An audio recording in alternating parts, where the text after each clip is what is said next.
everybody. Happy Tuesday. It's not National Taco Tuesday anymore. It's just regular Taco Tuesday today. And we're back to our normal 4, and Sonny's like, ooh, ooh, ooh. That's what Sonny's doing tonight. I hope you guys had a good weekend. We went down to, oh, somebody's got double screen open. Oh.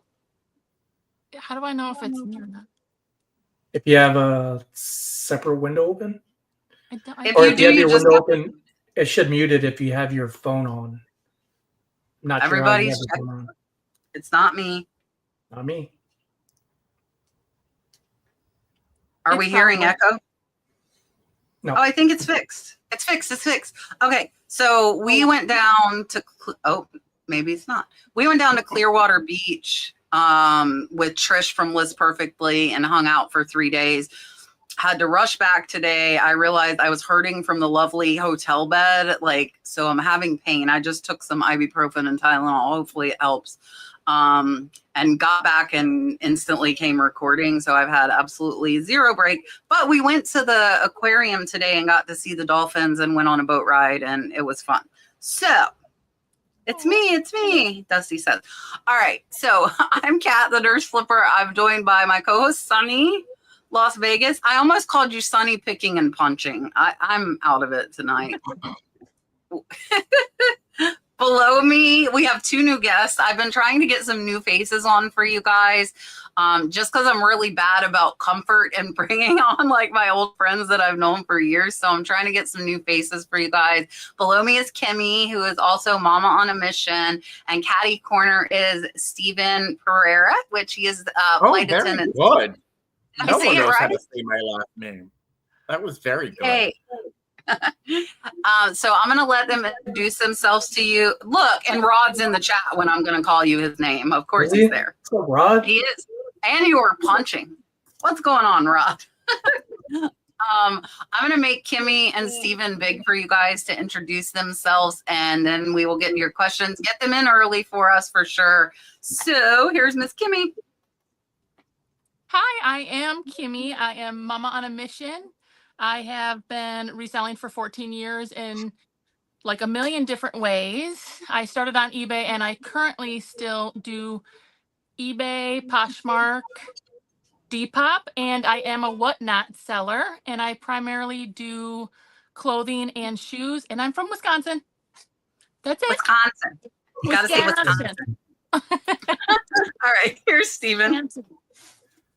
Hi there. Hi, my name is Steven Pereira. I also go as flight attendant Steven because no one can spell or say. Kat, you're very good. My last name, Pereira.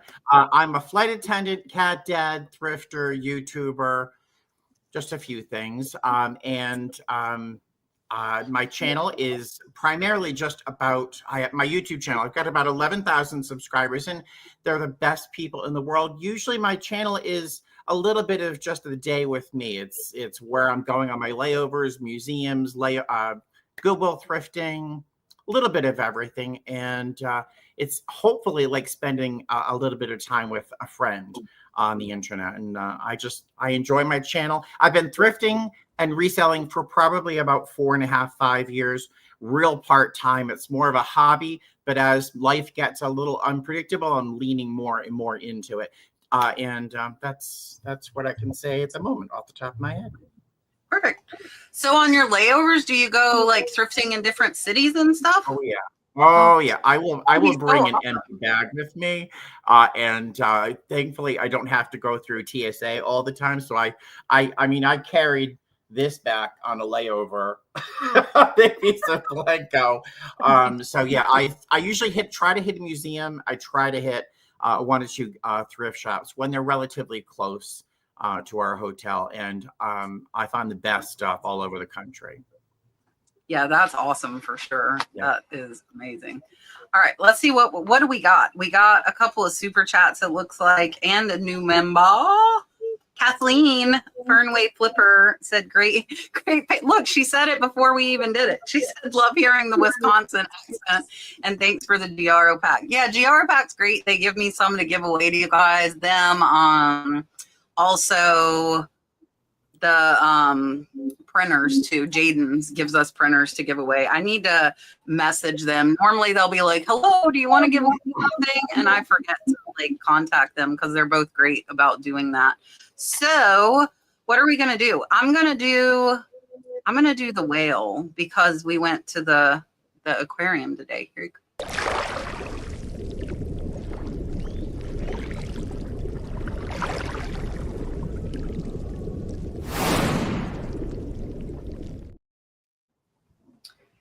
And I have to tell you guys, and hopefully Trish doesn't kill me for telling her business, but Trish had bought 2 boat tour tickets for the aquarium. And she's like, Kat, I know you're out on the boat all the time. You're not going to want to pay the money for this. And she was right. I would not have paid the money for it. But her poor husband got sick. This better not be a virus or something I've got.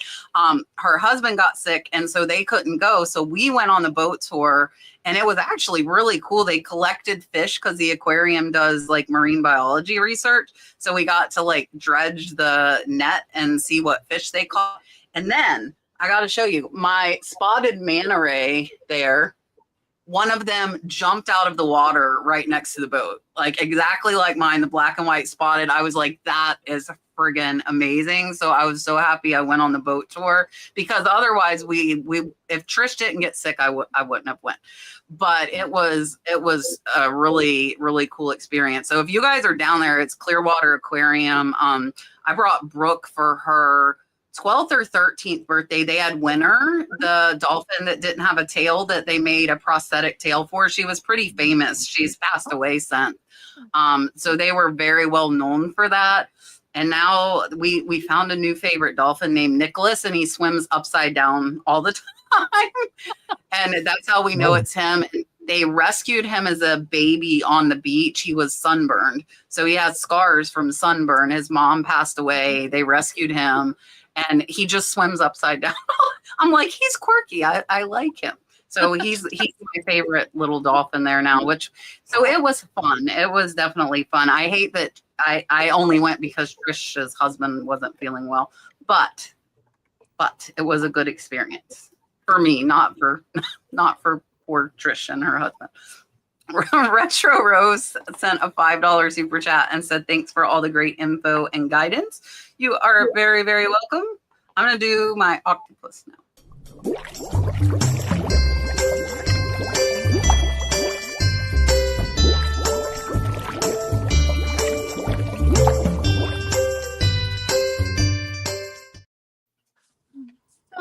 No. Okay, one more, and then we're going to get to the question. Texas lady joined the membership, which means I get to pay my favorite sea turtle one. Gino, I don't know if Gino's in here. If you guys don't know, Gino's Finds makes all my super chats for me, the majority of them. So thank you to Gino. And here is my, I almost played the wrong turtle. I have more than one turtle. Oh, it almost works. All right, here's my turtle.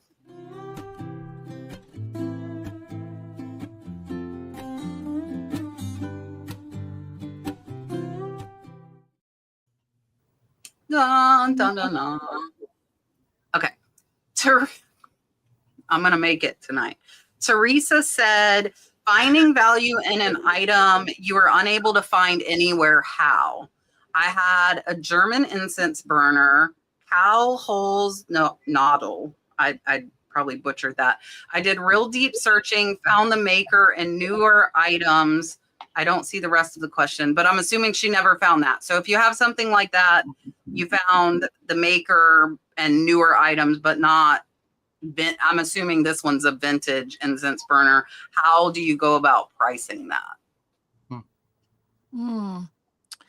Yeah, I mean, I guess you would have to just use your best, your best guesstimate, I guess. If you can't find the exact item or something that's very, very similar, a lot of times I just try to find something close and kind of follow my gut, my heart, and my head, and price from there.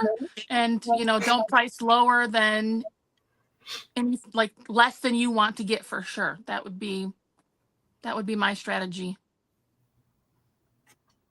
Excellent. So I would, especially if you can find a newer item, if similar items are still for sale, easily I would just take maybe 40% off the top of whatever a similar item would cost new and use that as my starting point. And then if the price is just too crazy, well, I have no problem letting things sit. So if it's too high a price, I can send an offer later on to have it sell. But the more I develop an eye for a similar type of product, I have more of an instinct in how I would price things. But I usually about 40% less than a new item of a similar type. Trying to see, somebody left a comment that there's another part to this, but I don't want to mess it up. The name's actually really all right. The name's actually really good to look out for, everybody. I don't care what you resell, it's a great name to look for. From what I've seen from these, I've only come across 2 of them and they were broken, and it being rare that you can't find it yourself. And I'm going to go off that you are experienced off of researching and reselling. I would price mine like at $275 with better offer options available plus shipping. That's what I would do, and I would probably expect around like $220 to $250 for it. We're gonna have to go back around again because I found the rest of the question. So she checked worth point 2, decided to put $199 on it. It sold in 3 days for $199. So she decided on the price by the prices of newer items, but hers look better quality and older. So she's just asking for future researching. And I actually talked. Thank you. He exists. I promise. I do. And he's gone. So I actually asked this question in my video that I was recording today, almost like the same situation where mine was daguerreotypes though, so antique photos, and they're really hard because some will sell for $30 and some will sell for $300, $400, $500. And the only thing that I personally have noticed is that it's the subject matter of the photo is what increases the value. Like if it's military, like some family ones, and I listed, I think 10, and 2 sold within 10 minutes. And I'm like, man, did I just screw up? And so I guess that's what we like. And I think everybody pretty much answered it though. And like for me, my big thing, and I say this in all my videos, if I like the daguerreotypes, I paid $10, I sold it for $60 in 10 minutes. I made a good profit. If that's a photograph dealer that knows a lot more than I do, good on them. You know, I just paid $50 over what I paid for it in 10 minutes. I'm happy. So do you guys feel like that when something sells fast? I feel like they're making money because they have more knowledge than me. I made a good profit. I'm happy with it. If it's worth $2,000, then good on them. They had knowledge I didn't. So I guess we'll go back around and kind of circle on that. Like, do you have any, like, she still didn't find it. She just priced it higher, but it sold in 3 days, which to me makes me go, oh, what did I just do? But if you paid $10 or something for this, then you made a hell of a profit. So I would be happy with it. So Kimmie, what would you say?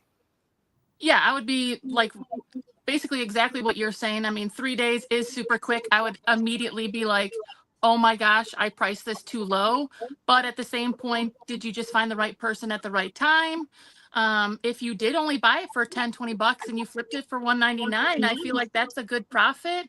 I'm okay sitting on things, but also a quick flip for me is also a great thing. Like if I can make my money and run, I'm also good with it. So I feel like it sounds like it went well for you. That's what I think. I'd agree. I'd sort of say that what I said earlier, but like Kat said, it would depend on how much money you sank into it. And if you made a couple $100 profit on it, yay. But also the lesson learned. That's a very potentially expensive lesson to learn, but now you know better about that type of item. Next time you find something like that, to know instinctively, like, wow, I got to charge more for that. I found a Christoffel wine carafe, crystal and silver plate that I could see from across the room. I knew immediately it was something. I didn't know what. It was $10. I asked $9.50, because I just thought, well, I'll try and I'll, see if it sticks to the wall. Someone offered me $500. I was like, John, thank you so much. Bye-bye. Yep. But the lesson is to look for Cristobal silver. And when I see it, just buy it no matter how much it costs, honestly. I hope everybody's writing down the name to what Teresa mentioned earlier, because it's a really fun one to look for too. It reminds me of a Nutcracker, but it has different characters. It could be like a drummer man. It kind of have like an Irish type of like European, just fun, festive type, and women too. And they usually sometimes have animals or instruments. But I'm still sticking to what I would price it. As I said before, since I know the value of them, I would still price it around $275, expecting more than 200. She got 200, just $1 off, so the same thing. And another thing I was going to add was something that it reminded me of people talking.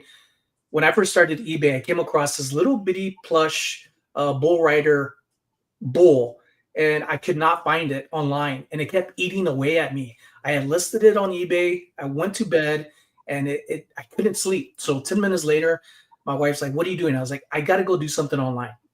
So I go online, I look more into it. I found that it had sold on eBay in an auction for $40. And at the time, I was able to see how many people could bid on it.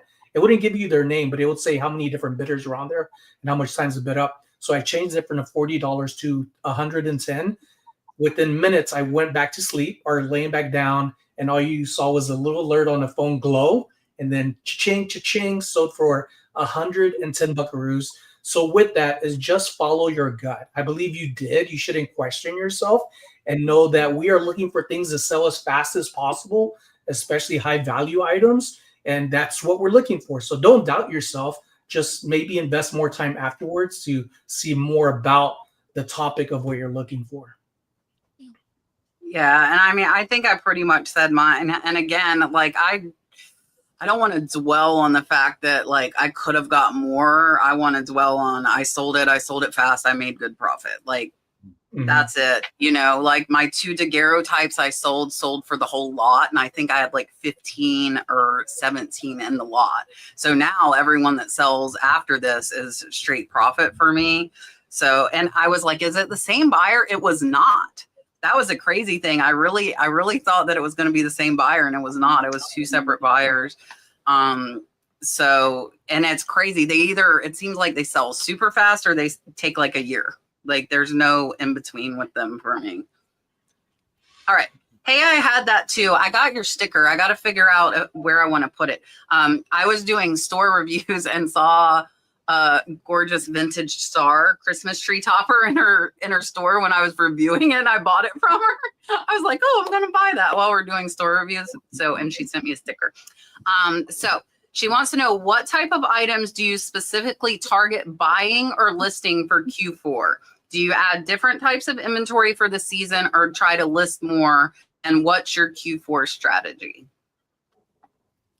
Yeah, I mean, for me, I am generally a used clothing seller. I pick up most of my items from the outlet bins. So obviously, in general, those aren't necessarily Q4 Christmas holiday type of items, with maybe the exception of like vintage or unique, items. So for me, I always say that my better time is tax time, where I feel like people are buying more personal items.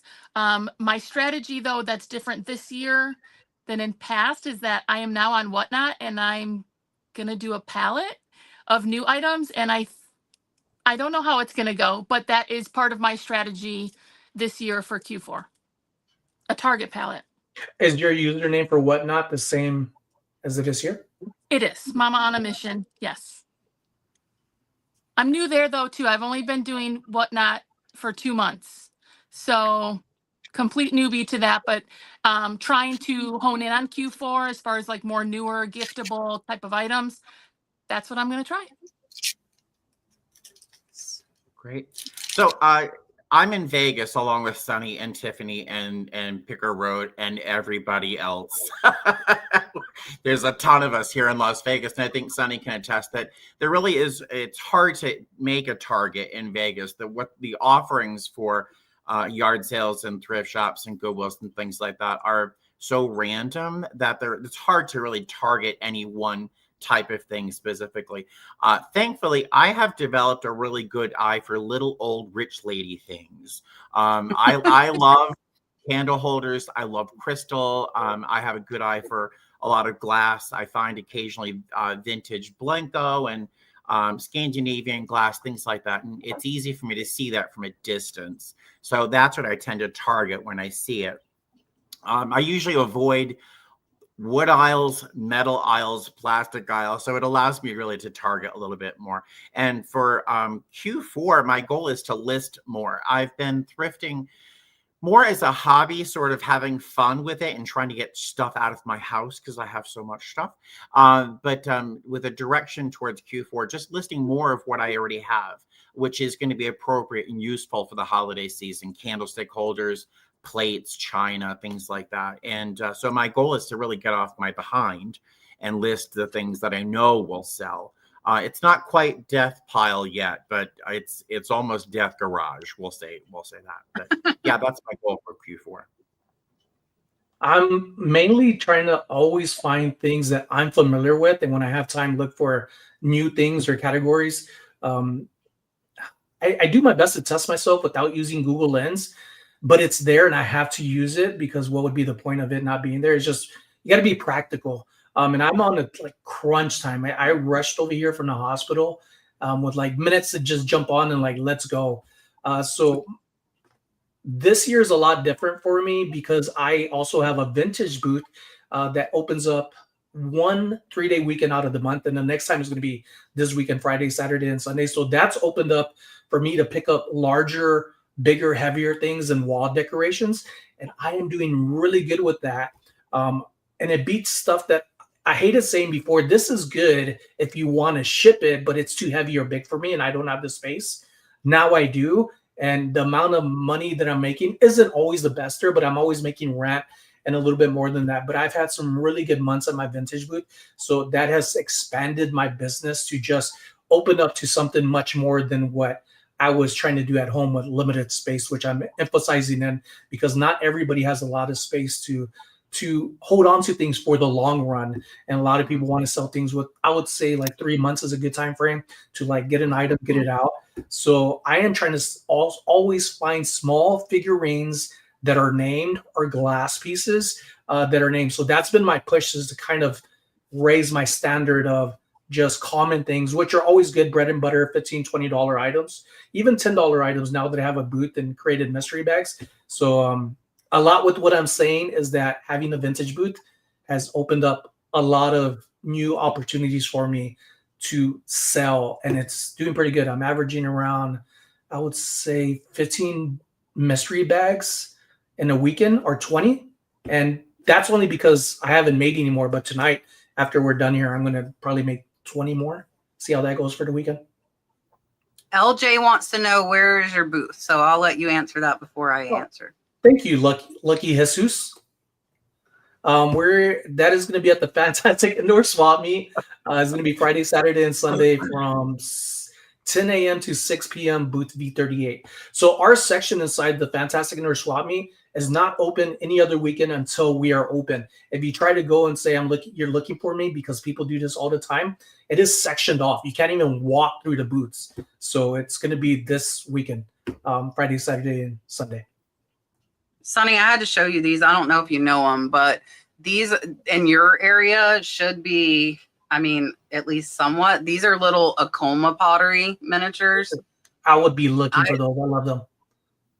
Yeah, I have a ton of them over here on my shelf. I just grabbed a couple, but I buy them out of the Southwest. I love what's there. My personal favorite in Vegas that I found was purses.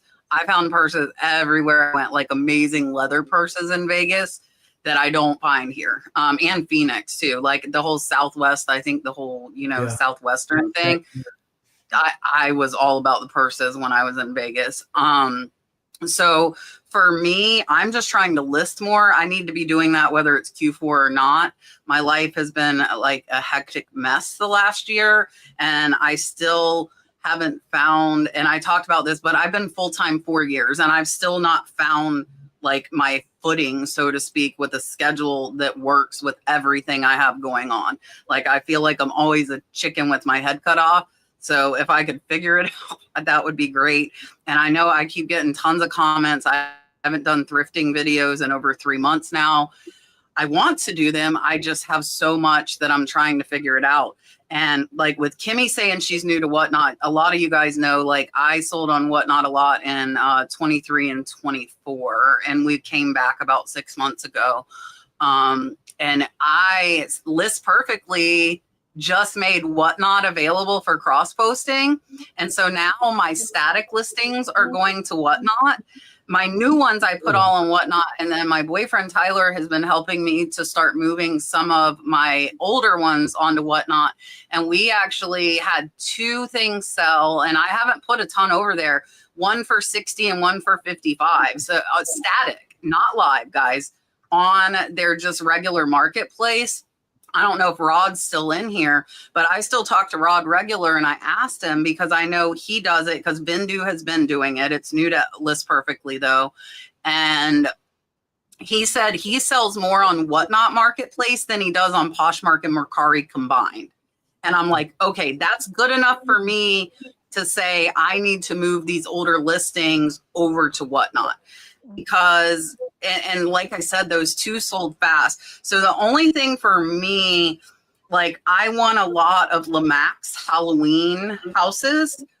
And normally I'm pretty OCD about going in order of the order my employee lists. I follow suit because I don't want to just go pick all the expensive stuff out. It'll be like a death pile in drafts if I do that.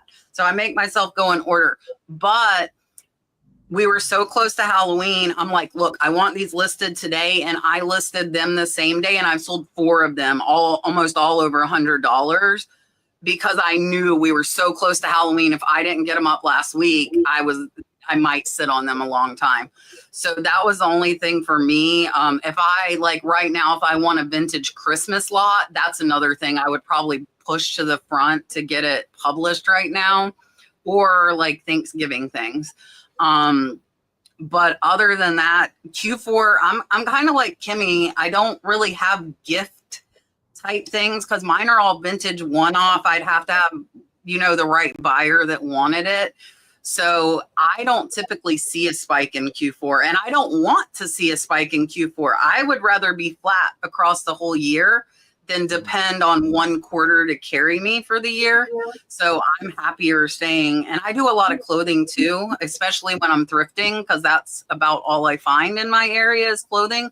But yeah, so that would be my only thing is right now, I think you're probably almost out of time for Halloween. But if you do have Christmas stuff, I would start getting that up before I would put like clothes up, for example. If you have Christmas decorations or lights or anything like that, I would focus on those before anything else. All right. Retro Rose says, I have an auction ending near $1,000. I noticed the high bidder has no transactions. Should I worried about being scammed? Yeah, I mean, I've seen this type of question many, many times, and I always feel like everyone's response is a little bit different. My personal opinion is there's really not, I mean, are you going to cancel the order? There's really not a whole lot you can do about it if they do win it, as long as they pay and you ship your item. I feel like, I don't know if there's really a whole lot you can do about it, but I do feel like whenever I see this question up from people, there's always a lot of mixed answers as far as anyone's opinion on whether or not you're going to get scammed. But obviously, a lot of the platforms have protection for you. So, that's why those things are in place for that exact reason. I was at the beginning of this year, I think I found a glassy baby. I found about 10 in the wild, but I found this one glassy baby I had never seen before. It was UV reactive, and I couldn't find anything about it anywhere on the internet. I found a Facebook group and posted there saying, hey, does anyone know anything about this? There must have been 200 people who instantly messaged me. Are you willing to sell? Are you willing to sell? And 2 of those people gave me some guidance on how to list it on eBay. And it was a glassy baby, mind you. It went for $988. Wow. I was expecting to be on a cat video, honestly. But a lot of those people from that Facebook group may have gone right over to eBay looking for this one particular thing. I mean, this thing was incredibly popular. The auction, I put it at auction, went ferociously. And so I think some people who are just looking for that one special thing that you have may have discovered you, so say through a different venue than eBay. But and I came from, in my distant past, a very luxury lifestyle. I worked at Neiman Marcus and Saks and Fine Jewelry selling hideously expensive things. I never would have thrifted. I would never have walked into a thrift store unless you had a gun to my head. But I have discovered the joys of thrifting. But it could be somebody who's just come to this marketplace for the first time looking for something they can't find at Saks. So I would trust the system and be vigilant. I'm optimistic. And with my amazing reselling history, I have had a handful of people, maybe even dozens of buyers that had no sales feedback or anything on their eBay, and it turned out good. I've never really had issues with it. And it being $1,000 is going to be automatically insured, I believe, after 700. And then you could also add a signature on that. If I believe this is, I think it's required. I think it's required after 500 or 700. If I haven't sold $1,000 items in a while until last year. That's a long story and horrible one. I don't want to talk about it because I'm just going to start crying. But yeah, you get that required, like Kat said, and that's a reassuring thing because they have to provide information of who they are matching that item, and then hopefully they open it in front of them, don't do anything, but it's going to be insured as well. So another thing when it comes to items that are like not enough for what something the insurance costs, you could do that on eBay too, is add the difference of say that $1,000 if it's not all there included. So that's another thing I pay attention to. And if it comes out of my profits, it's not a lot. The insurance is very affordable and is nothing to like cry about a couple of bucks to make sure all these steps are in your favor to help you out if something does go wrong. But I hope it goes good. Yeah, and I don't know about bidding, but like my typical answer on this when I say it is when I'm buying gifts for people that have access to my eBay account, because a few people do, I will check out as a guest and I will show 0 feedback, and I have almost 9,000 feedback, but I check out as a guest. I don't know if I would be able to bid on an auction as a guest though. That was my only question. But I know buying, I will show up as like user blah, blah, blah, blah, blah, and with 0 feedback, even though really, I wish there was a way eBay could like show, hey, this person has feedback, but they're being sneaky. Because that's what I'm doing, I'm signing out as a guest. But I think everybody covered it. I don't really worry about that. Like Marsha put in the chat, everybody's starting at 0. And some people, they might have found your item on Google search, and they'd never been on eBay before. So they made an account just to bid on your item. That's a possibility too. So I personally don't worry about 0 feedback at all. I want to share this before I forget. Required at 750. Thank you, Rod. Anna emailed me and said she wanted to share her feedback glitch, and she kind of thought everybody should know. So I wanted to share this with you guys. She said a buyer purchased from her a few months ago, left a negative review, but the review had nothing to do with her item. So she sold a toothbrush holder. The review was about a cat bed. So completely wrong item, but eBay didn't have up the revision option because it was so long ago. So she contacted them and it was a system glitch. Somehow like the negative feedback for the other seller got left on her account. So if you happen to see that, check it. If you all of a sudden pop up a negative. So she contacted them and she said they were very quick about getting it resolved. So that's good to know. She said, tell Sonny hi too. She's in the chat. Anna's in the chat. And then I see we've got 2 super chats. Beachwalker said for me, because I don't get paid by Smart Sizer. I don't get paid by Photo Room either. Like I tried with Photo Room. I haven't tried with Smart Sizer. Smart Sizer is hard because I'm an Android person and they're only iPhone. So I don't know how hard I'd really want to push that. But But yeah, so everything that I tell you guys about is all stuff that I use. Like, I'm not big on, like, the only thing I don't use is my reseller Genie, because I pay an accountant because my business is so big. But I really believe like my reseller Genie is good for smaller resellers. So that's the only like product that I don't use that I promote. But yes, thank you. I'm going to give you the beach. I need to make a new one. And I recorded videos of Dalton at the beach that maybe I'll send them to Gino. Gino, if you're here, we need a new Dalton on the beach because I have new footage. Here we go.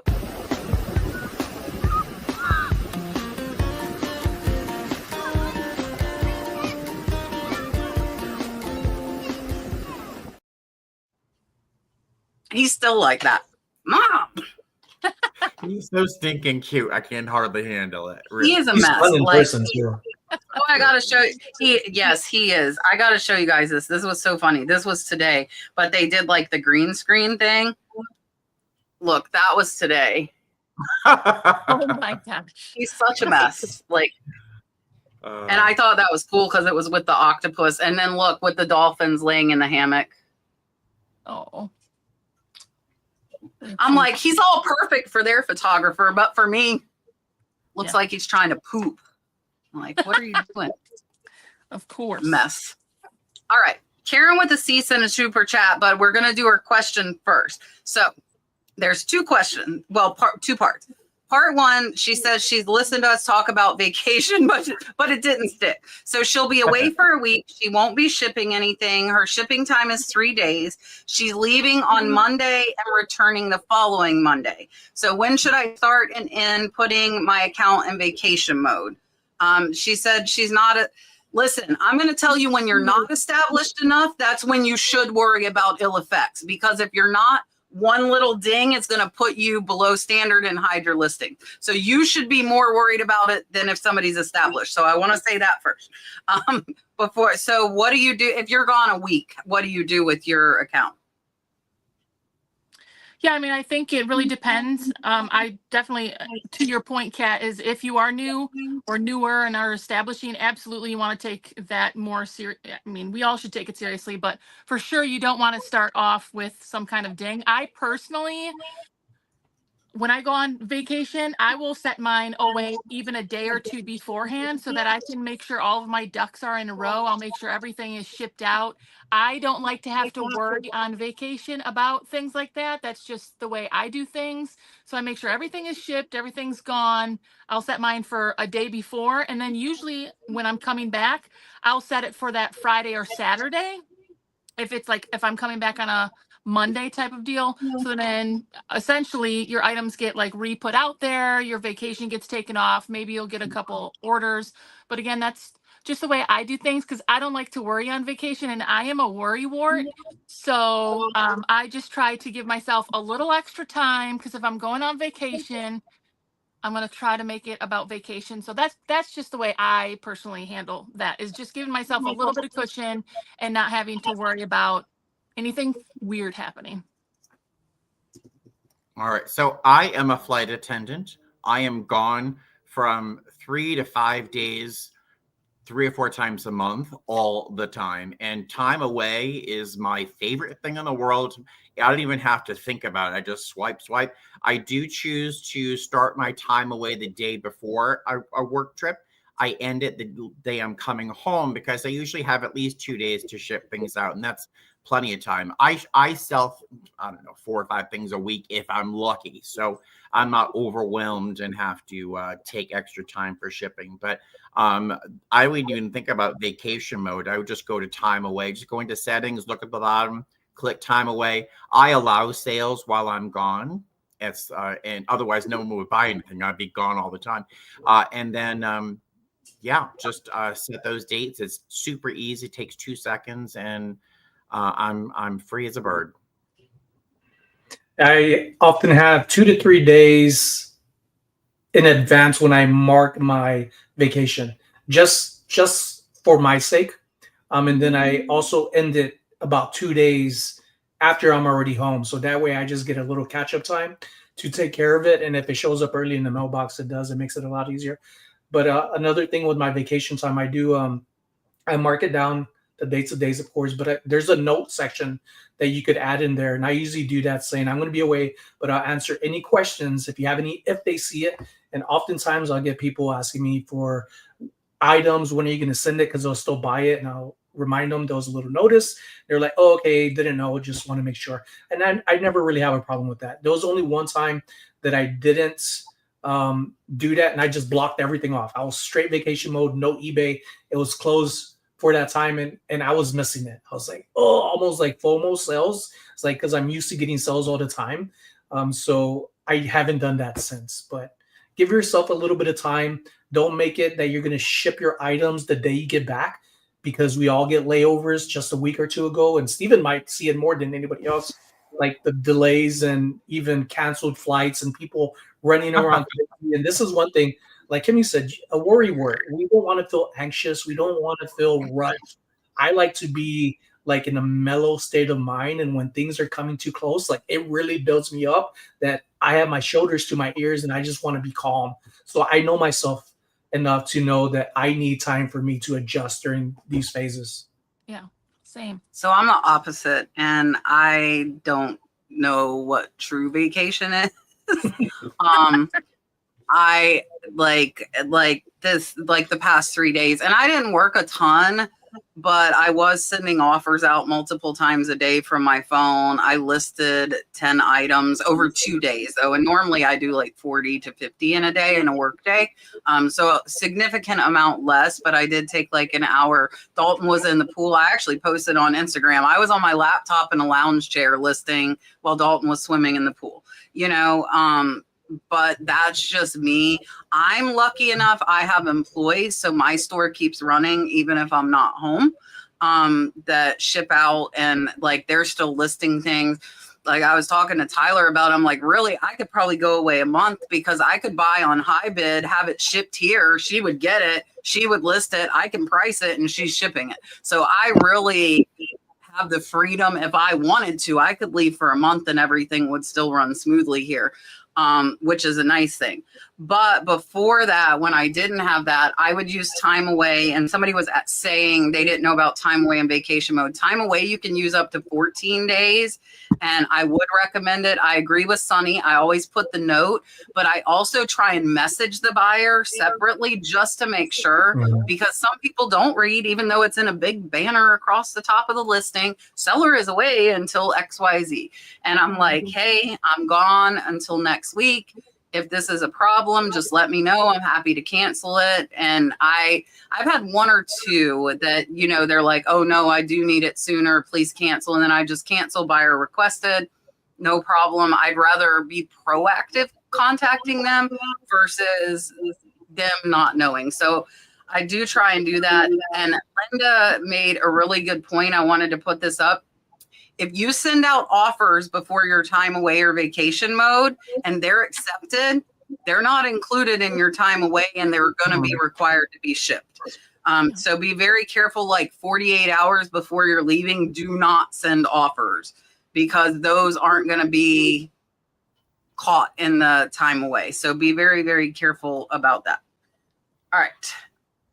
I saw Marsha answered you, Teresa. We like double answered your question. It's pretty early at the beginning. So if you watch the replay, it should be pretty easy to find. I think it was one of the first few questions that we answered.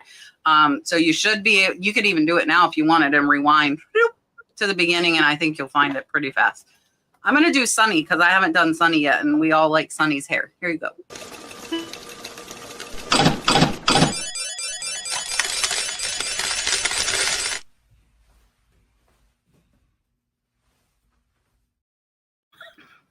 I love the little woo.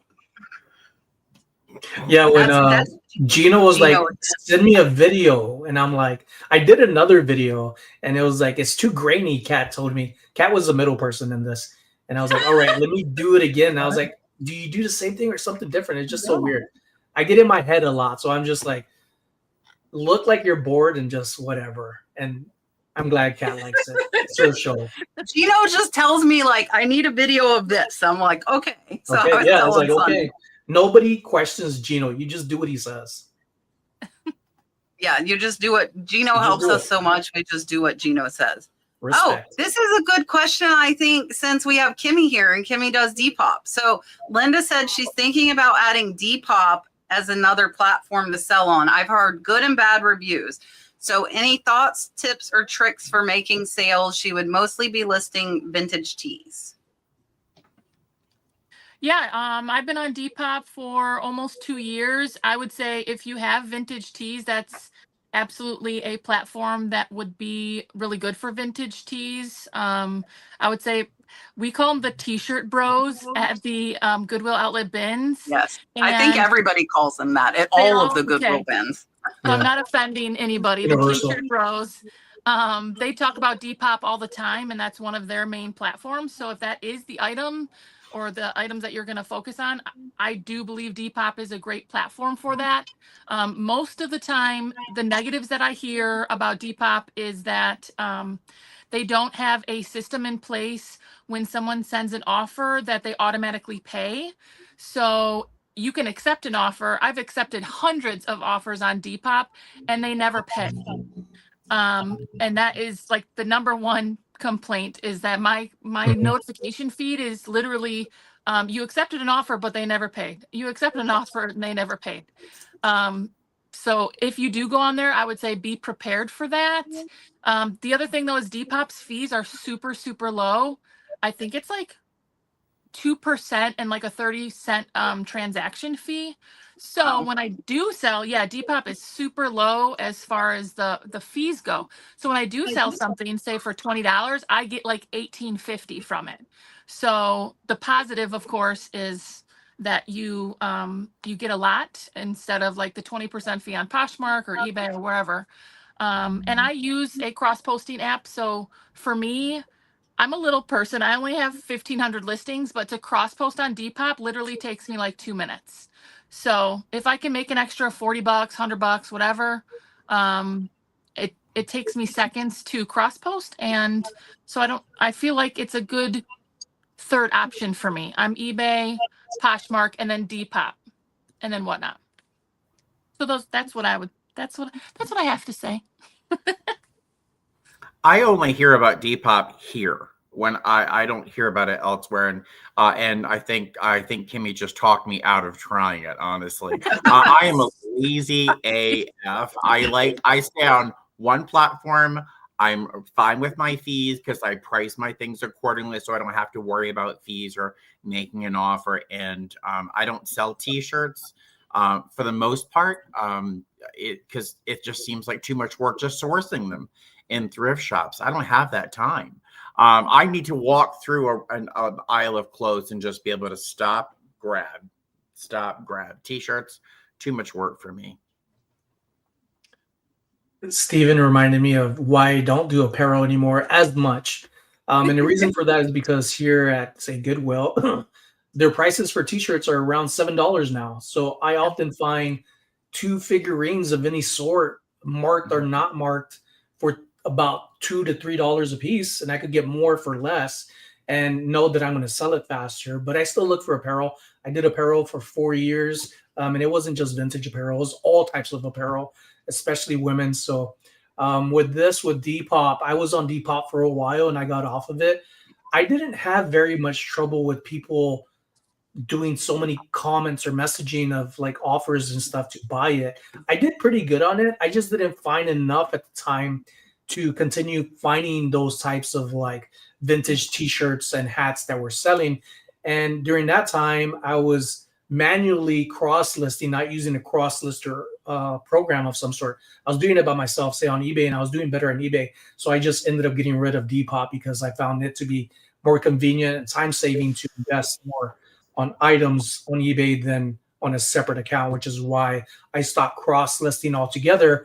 Was finding my 2 main platforms was eBay and Knickknacks, and everything else just didn't make sense to me, and I saved money off the cross-lister. But once everything's resolved on my end and things are going to work out, I'm going to be kicking butt. I want to get into storage units.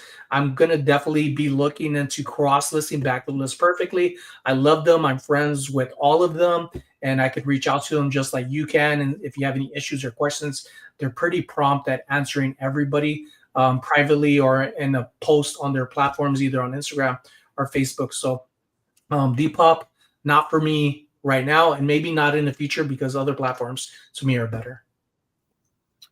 I don't remember if it was Depop or Grailed. One of them, I got like one sale, the person didn't buy, and then they banned me.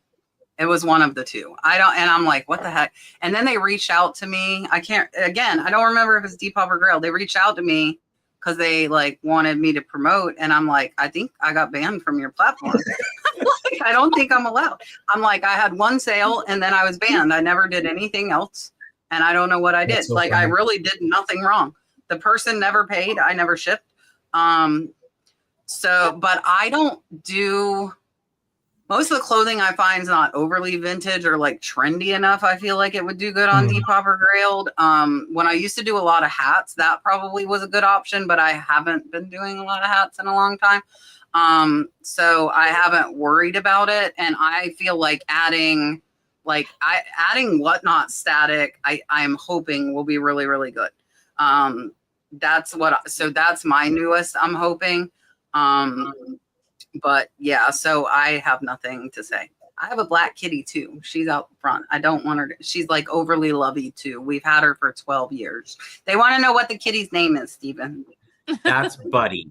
I would have called him Michael, but I just kept saying, hey, Buddy. He's a stray. They were all strays. My cats are all strays. I'm like, hey, Buddy, what's going on, Buddy? And he just responds to, but I would have called him Michael. The other cat's Eleanor.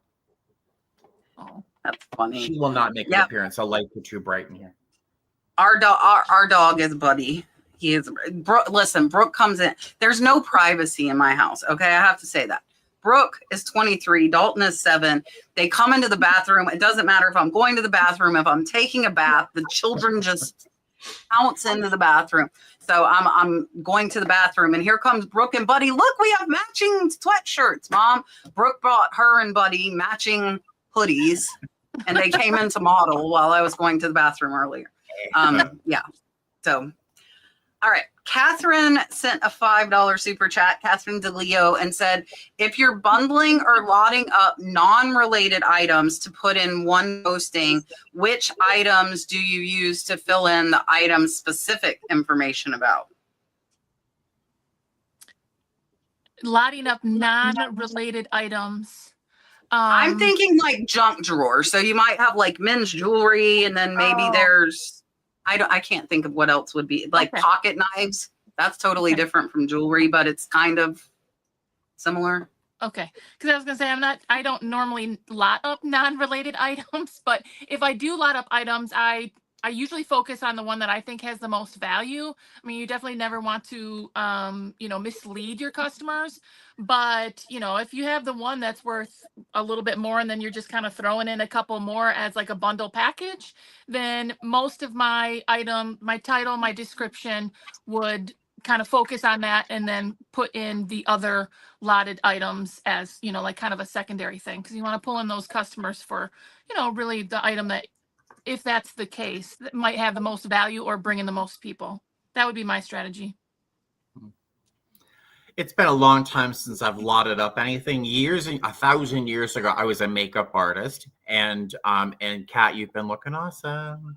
I used to accumulate all these skincare and cosmetic samples, and I just put them in a box and set it up on auction. And I'll tell you, get hundreds of dollars for skincare samples, but I would just leave the most popular, if not the most expensive, the ones that have much more of a draw, like La Mer, for example. A Sisley cream might be more expensive, but La Mer is more commonly known and more looked for, searched for. So I put whatever I thought people would search for in those item specific sections. And I don't lot a lot of things these days, only because I feel kind of guilty if I'm throwing lots of junk and I'm throwing one really great special piece on top. If I receive that box, I'm gonna be a little like skiboats, so I don't lot a lot of things unless they're equal in value or desirability. I haven't bundled anything in over a year, and that was on Whatnot. And the only time I bundled them was, say, after the show when there were things not selling or people weren't interested in. I'll just put them over on the side and say, hey, this is going to be running at the end with everything that matched up to whatever weight category I set up. But on eBay, I never did that because of the question of, well, I seen this one name and I thought all of them were that, because some people want what they want and try to get over and will use that. The people that are not really your customer base, you're looking for your customer base. So even in mystery boxes, I've seen people complain and made it a thing. I think on eBay where it's not so much as popular, people want a listing of what's in the mystery box. So it doesn't really make it a mystery. Just show what's in there and list what you can, even though your characters are limited in the title. Use a description, and like Steven said, use your popular names and the item specifics, which the required ones have to be filled in for. No. Yeah, and I don't really bundle up. I'm going to agree with Kimmie. Like, I'm not going to put non-related items. I don't really do like the junk drawer lots.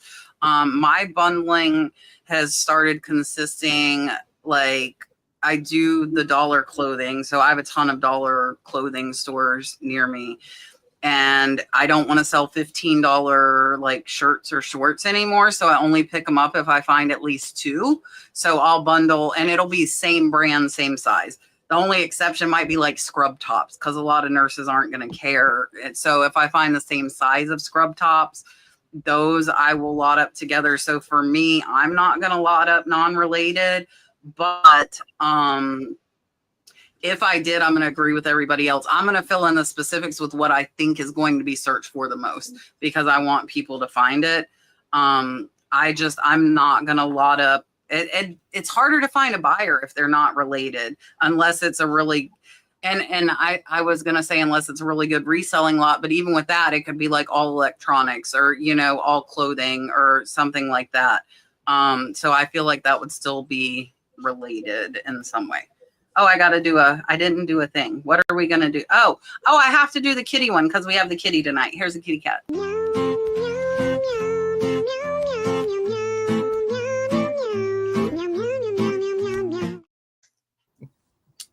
We made that because for 3 weeks in a row, everybody had cats that were walking across the screen in front of them. Like all you saw was cats. And so we had Gino make us cat super chat because of that. So now we have all kinds of super chats. All right, let's see. Retro Rose says, when using a thermal printer for labels and bulk printing, how do you ID the label for the right package? Does it have a description or just an item number? So I really don't use bulk printing for my labels. I'm an old lady and I do it one by one for the most part. So my only thought there is on like Poshmark, they do have on each Poshmark label, they do have the buyer on the label. But I really don't use bulk shipping my labels. So. Well, I don't do bulk anything outside of dinner. I think, and I don't sell that many things all the time, so I'm almost embarrassed to say that I still print and tape. I know that was a discussion in a past live, but yeah, I'm not there yet to need a thermal printer. I might pick one up this holiday, or if it makes sense, but that's not me yet. I think Kat has some information if you do want one. I think she has a link for it. I used to do bulk labels for the post office, and then one post office, when we moved here to the Centennial area in Las Vegas, they don't scan. They're like, we don't scan those in. You got to just drop them off individually. So I stopped doing that and just started doing like Kimmie individually. And I just got in the habit of doing that. I've tried again doing bulk labels. When I was on Whatnot, I couldn't do it. I have to see everything the way it's supposed to go. I'm a stickler for it. So that way I don't blame a system for it. Even though I trust it, I just trust myself with what I'm comfortable with. Yeah. Sorry, I was getting a drink delivered. So for eBay, we bulk print so we can do the scan form, because then our post office loves us. I think you can do it at the end of printing them anyways, but we print all of ours together. We put the zip code on the box after we weigh it and put in the weight and go down the list. We have, I will tell you, had maybe 3 times over 5 years had buyers in the same zip code, and we cross those labels. So after that happens for a little while, we are good, and we will put the buyer's initials to make sure it's, and then we end up going away from it and just putting the zip code again. But it hasn't happened in over a year because that's really rare to have 2 different buyers in the same zip code in all of the U.S. But it's happened three times to us, and that it got switched. But we also lay them out. Like if you guys see the counter behind me, that's where we pack, and we'll lay them in order, and the labels print in order. So really you should be like pull stick as you're going down. So that would kind of put a kibosh on the, wrong zip code unless they were side by side for some reason. And then on Whatnot, we also bulk pack. Whatnot labels have the buyer's name on the bottom of them. So on Whatnot, when we pack, we put the buyer's name on them. We do not bulk pack for Poshmark or Mercari. So I don't know on there if there's a way, because there's not a way to bulk print labels on Poshmark and Mercari. So we pack, print for Posh and Mercari. We've packed all of them before, and we write what it is, and then we just print one label at a time. So if it's like a t-shirt, we'll like print the t-shirt label, go put it on and do that. But yeah, eBay, we do bulk, do the zip code, Whatnot, the buyer's name. And I think District also has the buyer's name. So on the label, it's on the bottom right corner of the label. So we do that for our District sales as well. I put this up here because Mark put this in right after the show started. So we can go around the panel again, we'll let you guys know where we're from, and then everybody in the chat too. And there have been a lot of friends made on this show and in person. So you might find a new buddy. So everybody in the chat too, say where you're from. I am from south of Milwaukee, Wisconsin. I'm actually south and west of Milwaukee, Wisconsin. I'm originally from Boston. I'm not doing an accent. I have the gay accent, not the Bostonian accent. But I live in Las Vegas now. I've been here for about 9 years now. I love it. I love it. I am originally from, I'll let y'all guess, and I'll get back to y'all. What? Sonny, what did you just say? I said I'll let them guess, and I'll get back to them. Okay. Look, Christina said she supports eating snacks. I'll show you. Tyler brought me, look. Snacks. Ooh, that's I'm gonna. What? He just was in here. He knows I'm live, and he's calling me.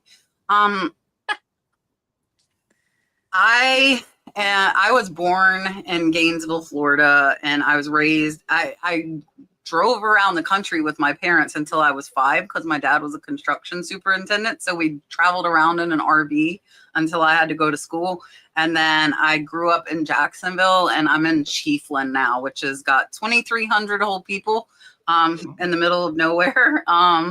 And you couldn't pay me to live in Jacksonville or in a city again. It's not my thing. I love living in the country. Like I have 11 acres. I have space, and that is what I need. I like, we have like Walmart and like fast food restaurant within 10 minutes. Dalton School is 10 minutes. So it feels like we're in the middle of nowhere, but there's still pretty much almost everything we need. Yeah. I love Vegas is one of my favorite places to go. I've only been twice. But again, I love the Southwest stuff. So finding that there, Phoenix too, same thing. But I'm not trying to move there. Not at all. I need lots of, I'd be like out in the desert, like where you go up to the mountains. That would be me. Like I'd need like that big old giant, like plot of land. Kat would change her name from Kat the Nurse Flipper to Mountain Woman. Because we got a mountain. Sonny, I'll be back. Alrighty then. Correcto Mundo. I am originally from Texas, born and raised. Joined the military in '99. Got out in 2011. Went to college, and then in in Hawaii, and then 2015 moved here to Las Vegas. And I was messing around with the full few names, and her name was right on the tip of my tongue, and she Sonny, recommended. I'm gonna be back. I gotta go for a few minutes. I got it. And then I ended up. Somebody was like, "Why don't you use Sunny Las Vegas?" I think it was like Sunny Thrifts Las Vegas, and then this other popular person took it over. It was like Thrifting Vegas. Later on, she became our friend, Tiffany. Got to know more and more people. Atlantic City. No, a lot of people confuse me from Hawaii. I am not from Hawaii, but that was actually the longest place I ever stayed. Like to have my own like apartment and rental. So I feel like I was reborn there. And now Vegas is the longest place I've ever stayed. And thankfully, things have worked out to where we have our own home. Hawaii prices are expensive. Let me see what questions we got for you all that Kat put up on here that she didn't already do. So let me see. Any good? We'll go straight to this one from Beverly. Any good tips for sourcing in Coral Gables and Miami? Gibbly Gabblies and Miami, and we'll be traveling there next month. Oh, this would be more for Kat since she's a Floridian. But do you have any input on this? I got nothing. I don't know anything about that, wherever that is. All right, I'm going to find a question. I don't know Coral Gables specifically, but I travel around the country for work, and I thrift in pretty much every city I visit. I just open up Google Maps, type in thrift shop or something like that. They all pop up, they all populate, and you can see photographs of many of the businesses and even reviews. So you can kind of just slip through and see, oh, gee, that looks promising. And sometimes you're totally surprised, sometimes you're horrified. But so yeah, just use Google Maps. You can find pretty much every thrift shop, and there you go. Before we get started on this, I want to ask everybody in the chat: is there anybody who is colorblind or color deficient here? Just you. Yes, you already know. Dusty writes, I despise clothing. Probably would be easy and profitable if I wasn't color challenged. Yeah, I mean, I feel like even just with different screens and different, when I take pictures here, like I don't like photographing black because that turns out looking gray or washed out black or all of those things. So even not having a color deficiency or any, issues like that, it's still difficult to get those color tones right. And, every once in a while I do get a customer who either messages me before or after they get the item and is like, what kind of teal are you talking about? Are we talking about a teal green, a teal blue? I mean, I think as far as clothes goes, that is just a difficulty. That's something that can be, something that people question regardless. Yeah. I hate photography. Like black is the worst to photograph for me in clothes. It just never turns out right. I despise clothing as well. If I buy it, it's usually just for myself. The one thing I do buy, I buy a lot of neckties. And when I do get off my rear end and list them, I do very well. Xenia, all sorts of great ties. I can get a couple $100 for a necktie. But photographing it, like Kimmie just said, can be really a pain in the butt because the colors, I use a Samsung phone, and Samsung does all sorts of creative things to colors. But if you despise clothing, use that despising of clothing to focus you somewhere that you do enjoy. So don't let go of the need to sell clothing. I mean, there's so many people that sell it. Why bother? Find another thing. So use your dislike of something to help you focus on something you do like. Within clothing, I am color deficient. I didn't find out until I was in basic training in the Army. And I am now learning, telling myself, why haven't I taught myself to notice things and just ask somebody? And I have been doing that with reselling. I've been doing it for over 8 years now. So I don't always tell the colors. Some days I'm like, I could get a yellow color or I could get a green. But if there's multicolors around it, that's a thing that you could use to say it's multicolored. If you could tell it's patina. So being color deficient, you have an advantage compared to people who see colors for what they are, because you could see the different tones and the patina and the ombres and things like that. So there's actually things that you're going to spot and detail a lot better. At least I have. And now they have glasses for it. A little over a year ago, Christina, who I believe is still in here, Moon Sky Vintage, I believe she might have been there. It was Sandy, my flipping van life. She was on here with Kat a while back. She ended up mailing me. She bought some glasses for me to see colors better. And it was actually right here. The first time putting it on was in a Whatnot show. And there is a vintage Teenage Mutant Ninja Turtle poster that I found at Savers. And when I was put them on, I didn't have very much in my office. And I turned over and I could see, like, boom, the yellow and the greens, the gray tones. And I just started crying because I didn't think it was going to be a big deal, other than I could see colors that I couldn't see before. It doesn't help every color, and it's pretty trippy for me to wear UV UV glasses, like sunglasses. If I look at a puddle on the ground with UV glasses, it looks like mercury Polarized. Polarized. Polarized. It changes. It looks like angle. polarized it looks like mercury floating off the ground. Like, it's trippy. So I got to take it off. But there's advantages of not seeing colors. You may not see every color. Like, there's different things. I'm red, green, and yellow. But if you put blue and pink next to each other, oh, I'm screwed. And I learned that because I was with my dad out in the oil fields when I used to live in Texas, working with them as a roustabout. He said, reveal party. Yeah, he was like, give me this color, right? He was like, give me this folder. And he was doing it because he would do gas lines and valves, and he would have to write the measurement and what location. It was a lot of blueprints. He did all of it. He just retired a few months ago. So congratulations to my dad. So when he had said, go to the truck and give me whatever green folder, I brought back a pink folder. And he just scolded me. It was like 115 degrees out.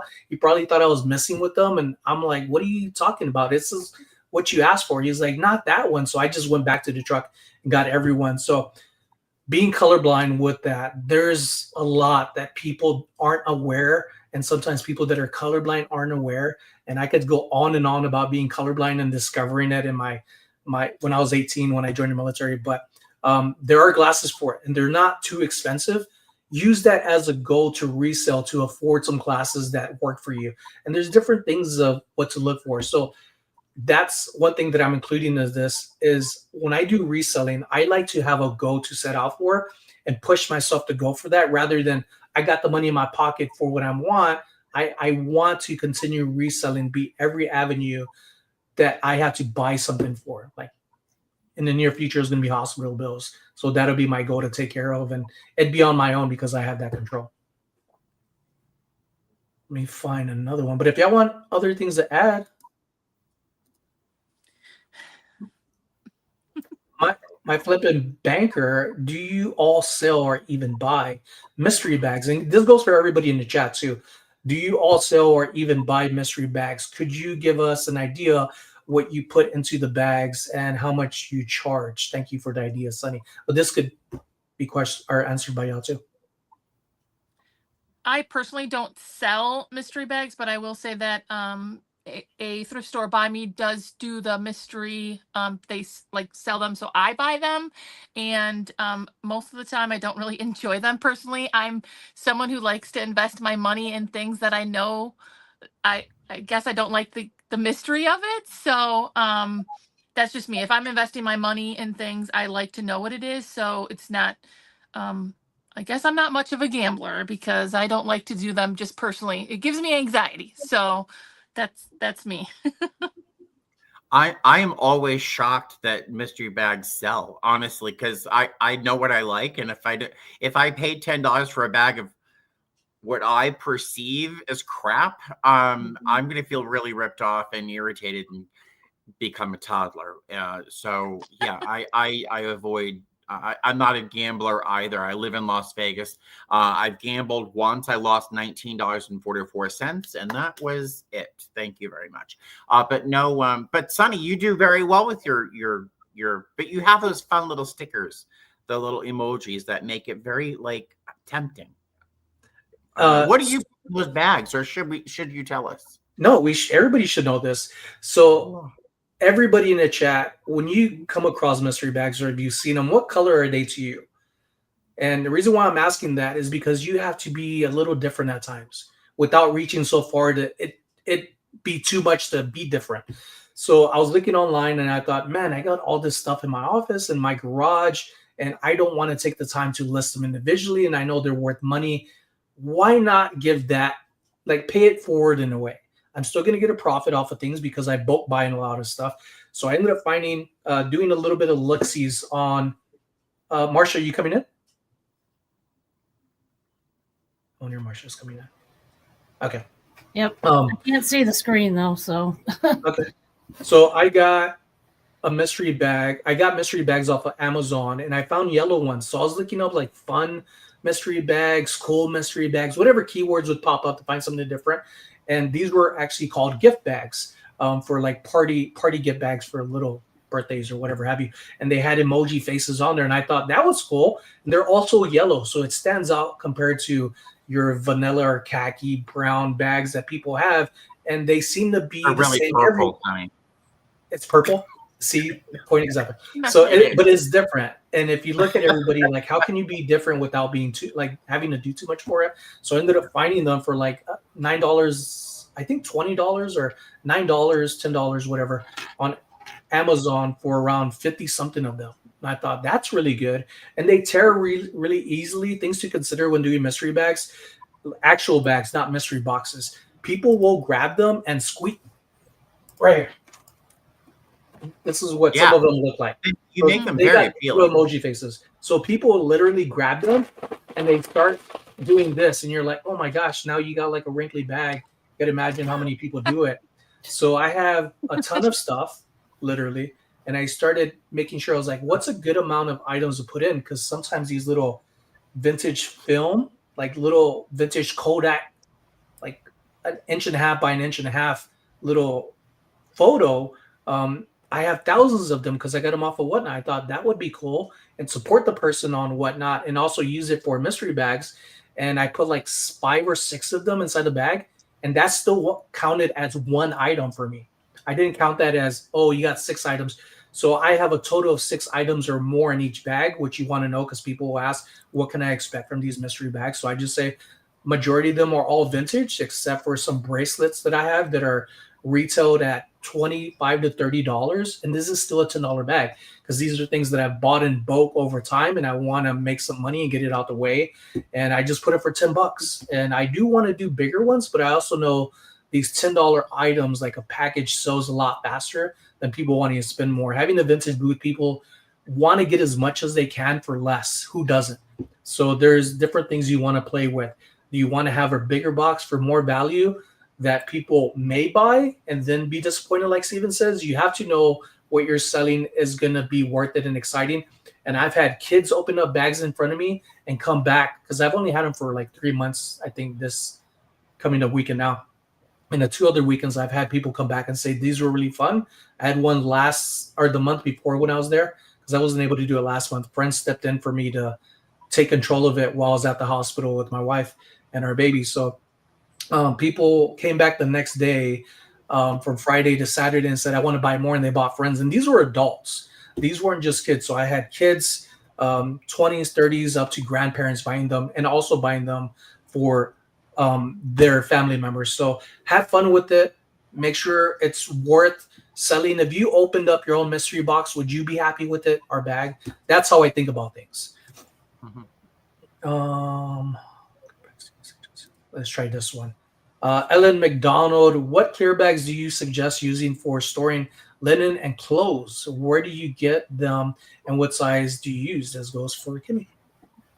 Yeah, I honestly, I just use Amazon, and I get like a variety pack of like just clear bags. They have obviously like the little tape at the end, and I usually have like, I think there's like 3 sizes, like a small size, maybe like a 9x6, 11x8, and then like probably a bigger one, like a 15x11 or 15. Sometimes like a real big one, like 15x18. If you have like some really bulky stuff, you're going to need something really big. Now, if you focus on the same sized items all the time, then obviously you don't need a variety. But I do all kinds of different clothes. So I just use Amazon, and I just get a variety of them. And that's how I do mine. I don't do a lot of clothes. If I do sell a fair amount of neckties, and they're usually very, very fine silk material that if I'm shipping to Florida or wherever else where the weather may be a little odd, I literally just fold it into quarters, and then I use IKEA. If you go to IKEA, they have these big boxes full of like 5 and 6 quart plastic bags that are double zipped that I can just kind of throw the things in there. A little thank you note, roll it up, stick it in a box if it deserves a box at that price point. So I just literally hit IKEA, honestly. Oh, interesting. I use these. Bags if it's a smaller item like a necktie. I use these clear bags. They're pretty thin. You could find thicker ones. So sometimes that thicker ones have a little bit more weight and get you over out of like a ground advantage now. So you got to be mindful on what you're getting to make sure it's worth it. But I do like clear bags that have the little pull away, little plastics. Some of them you could take off and put it back on, not this one. And I like to have different sizes because I do resell on multiple platforms. I have smaller ones that are like 4x6, 11 by 13, and 15 by something else. And that also goes with the polymer bags because not everything I have is going to be, say, just for clothing, but I like the clear ones. And if you come across some apparel that are the same design but different size, and it's a different or you have a quantity of it, make sure to use a Sharpie and write the size on there, and don't confuse it. Two black Nike T-shirts, exact same thing, just one's a different size. I always mark mine so that way I see it and don't screw myself over and have the hassle with customers being disappointed that I screwed up. Yeah, I use the same bags that you do with the tear strip with the sticky. I think they're 12 by 15 is the only one I really use. I think I got them from Uline. It's been so long ago because I ordered them in a huge bulk. But they're like the best bags, and I use them for linens too. Blankets and towels and things like that I sell. Yeah, so for me, I don't buy bags for storing the linens. We have closets that we hang them in, and then I like using totes as well because that keeps the dust and dirt off of them. I really am only throwing them into bags when I'm shipping them, and I would say we use like the 6x9 for smaller t-shirts and stuff like that, and then like 10 by 13 or 11 by 14. Sorry I had to run. There was a coyote in the yard attacking one of my cats, so my boyfriend was trying to shoot it, so I didn't want to have shots going off while I was live. I thought that might be a little alarming. Are you back now?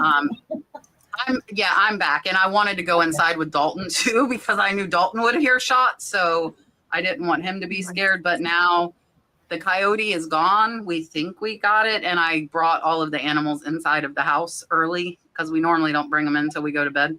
But yeah, so that's why I had to run so fast. I was like told I needed to get off here then, and I did. But yeah, so yeah, I know a lot of people use like the cleared cheaper bags and like number them. And I think that's a really great system because then you can find your inventory faster. Like if you mark them like A1, A2, A3, A4, it just takes more time. And then you have to add that to the SKU as well. So we don't do a ton of that, but I think I've seen a lot of clothing sellers that do that, or they'll number their bags, you know, like start at 0 and go up to whatever, and then just keep adding to it as it, you know, as it grows. But that's not something we've done. I think it would be extra time on the front end, but less on the back. Like you're going to be able to find it and ship it easier, but it's going to be extra time on the front. Do we have any super chats or anything that we missed? I don't see any. Okay. Mary Jo Schrader says, I found a pair of Jacob Cohen denim special edition gnome and mushroom design. Can't find any comp for the style. Prices are insane for the brand. She listed at $6.99, figures she can lower it. And I think we kind of talked about that earlier. I think she asked this before we went over that, but if you have something rare, price it high and let it, let it sit. You can always send or take offers. Like Steven was saying, he accepted a $500 offer. I've accepted a few hundred under because I'm like, man, I only paid $20 for this. They're offering me $400. I'm going to take it. And I've also been on the flip side where I don't take it, and then I have the thing for 2 years. So think really hard before you counter or decline an offer, because that might be your buyer for that item. Oh, Julie said, how do you remove a list policy violation? I'm not sure what she means. I know. Oh, wait, here. This is so here. So I'm going to tell you, she said it stays in her unsold. That crap will stay there for like 90 days until it falls off. You cannot get it out, and it is so annoying. There's no way to get rid of it. Yeah. All right. Let's see. Oh, I just put this. This is just a statement, but I wanted to put it because I think a lot of people, when I do my research videos, are like, this stuff doesn't exist or it's not out. It's out there. It might not be commonly out there, but it's out there. So Key says, I found a pair of vintage Ralph Lauren purple label leather pants at a bag sale for less than $1. Just sold them for $585. It's out there, guys. It's not out there commonly, but it's out there. Those are the ones you remember. Those are the ones you love. And those are the ones you want to keep finding, but they're not overly frequent. But they do happen. It's the ones that keep you hooked in the game. Oh, yeah. Yes, for sure. True. Aaron wants to know, does eBay frown upon unsold items? I had to end an item because I realized some of my info was incorrect. I mean, I don't think it frowns upon it, but if you had followers or likes on it, or, you know, some traction as far as views and, you know, with the algorithm and everything, the algorithm, then if you end it, then you would lose all of that. Oh, the other kitty came. Ella, she's freaked out by the lights. Oh, no. Hi, honey.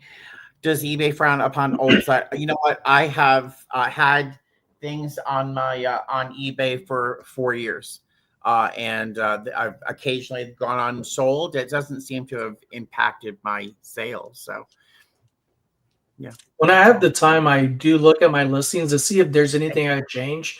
I'll just copy my title and I'll throw it up in the search engine on eBay and see what pops up to see if there's just something I could tweak. Sometimes that helps. Sometimes I just straight up just remove it depending on how long I've had it on there, and just have a new listing on there using so similar of my own item that will be over in your unsold. So it happens. So don't beat yourself up about it if that's the case. Yeah, and if it's just one or two, I am like 100 to 150 most days, and to sell similar because we have 9,000 items, and I end them after 3 to 4 months and repost them. So, and I've never had an issue. I know on Posh, they just don't like it if you end them before 60 days. If it's a bunch and they see it, they will ding you. But other than that, I don't think any of them have a problem. And I heard somebody said that like they had ended a bunch on Posh, and like Posh dinged them and they proved that they were other platform sales, and they actually removed the ding. They were like, look, I'm not trying to like repost stuff, like it sold somewhere else, so I just ended it, and they took off the violation. Denise says, what is your best advice for gaining traction and whatnot? Is it better to list nicer clothing on eBay and wait for the slower sale? My strategy, because I've only been doing Whatnot for 2 months, and I'm kind of still learning my ways. I feel like I've gained traction having nice items on my Whatnot. People, I feel like they trust me, or they know that I'm going to have quality, nice items. I'm not talking about like $500, purple label Ralph Lauren's, but I still put some of my same quality items that maybe I would list on eBay for, 25, 30, like my bread and butter items. And yeah, sometimes on Whatnot, they are only selling for 7 to 9. But my Whatnot obviously is a different game. And when you're moving a lot more quantity, I feel like that you gotta have to like assess all of those things and decide what you want to do for your business. And I will say, as a new whatnot seller, and assessing those things has been difficult for me. I feel like I'm still figuring out my game plan, but I'm putting quality items on both. And just knowing sometimes on whatnot, I might not get as much, but I'm selling it quicker and turning my inventory faster.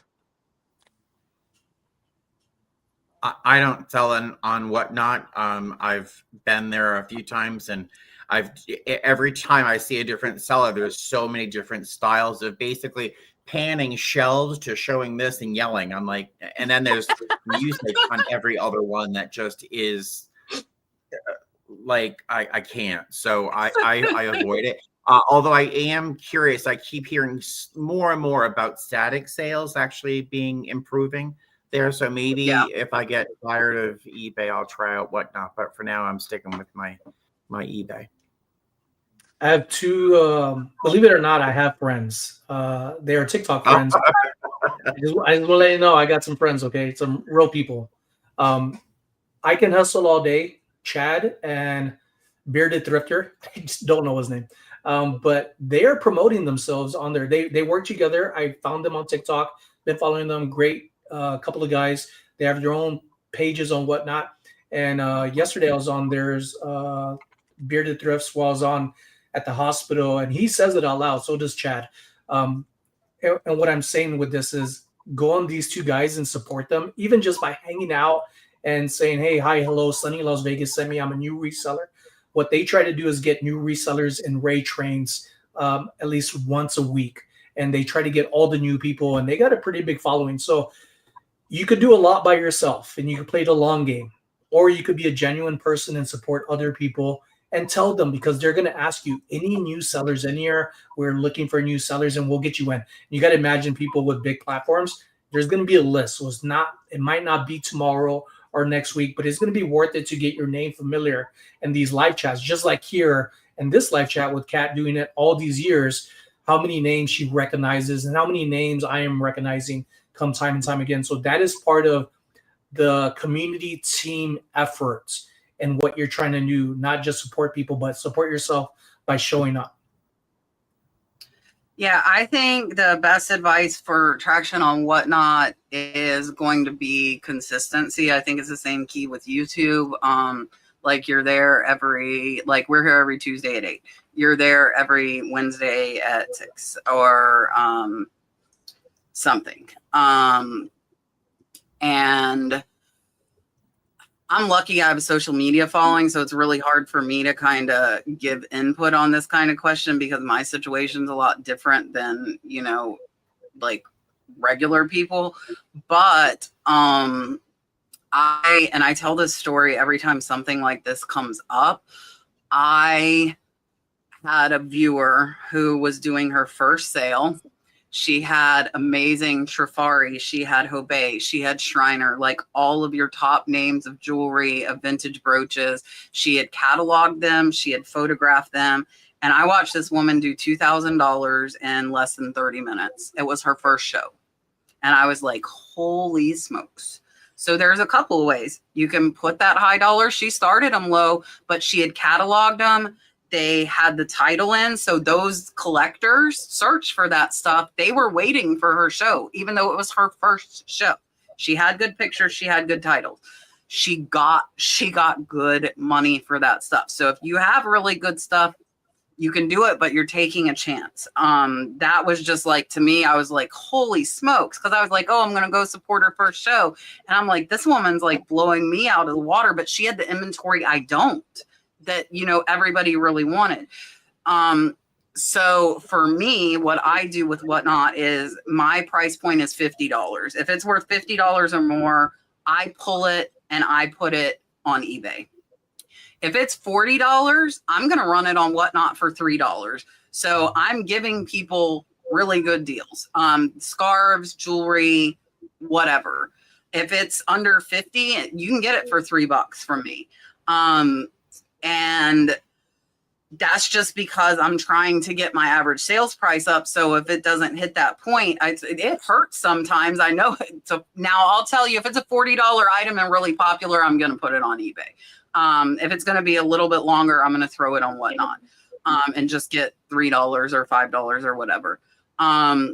Whatnot is a long tail game. You very likely lose money at first. You're going to have to give them good, and if you're buying cheap, you're not going to lose money, but you're definitely not going to get anywhere near what you're going to get on eBay on there. At some point you might, but I would say typically you're not going to. And that's really, really opinion based, whether you want to put it on eBay. Wait, like Steven, I'm the same way. I will put it there. I will let it sit. We were talking about that backstage before we started. I am pretty adamant on the discounts I give because I comp pretty well, and I'm not going to go under like a 10% discount unless I'm having a dead sales day. Then I'm going to give you a little bit more leeway. But you don't know that when you send me the offer, if I'm having a bad sales day or not. And if you have the space, if you want to churn and burn it, you put it on Whatnot, you double your money and you go, So, and Rod had like done research where you double, triple your money versus 10 timesing your money, but you're flipping that inventory so much faster. You actually make more doing it that way. But you're also doing a lot more work. Think about all the sales and packaging, and like you're turning and turning and turning and turning it. So you have to figure out what business model works best for you. Shannon hasn't been in almost 3 weeks now. So it's me doing Whatnot, and I just don't have time. Like I didn't do any last week. I did, I think 2 the week before, but I also did knickknacks. I'm trying to do kind of both. And yeah, so it really depends on your business model, but consistency is going to be key, that they see, like if you're doing clothing, you want to show them I have nice brands every single show, not have nice brands one show and then come with nothing. That's kind of the hard thing, is you have to, that was a hard thing for me. Like I did a bunch of Jake King shows and had a ton of gorgeous gemstone jewelry, but I couldn't supply that much at that price, and then you got to figure out what you can source reliably, consistently, because you don't want to show amazing stuff and then you don't have it again for 6 months because you're going to lose your followers. That's a hard thing. That was the thing with me on Whatnot, is I started off with apparel because I had a ton of it, and it sold fairly fast that I ran out of it, and I couldn't get that much to say it's worth having a Whatnot to me, like 5 t-shirts, like that wasn't worth it to me. I might have sold it, but I wanted a whole crap load of stuff. And then I got into jewelry, and I was finding all of that to where when I started implementing jewelry, my customer base was entirely different. They weren't wanting jewelry. I had to start over. And then I ran out of that. And I was like, consistency is one thing when you're selling. Like it's such a good thing to be able to sell out your inventory, but to be consistently picking it up, to be having really good shows worth it. It's not always as easy for some people. Yeah, for sure. So Gila sent a $9.99 super sticker. Thank you, ma'am. Hopefully your sales are picking up. Look at Sonny with his hearts. All right, what are we doing? I'm going to do the mermaids. Here you go.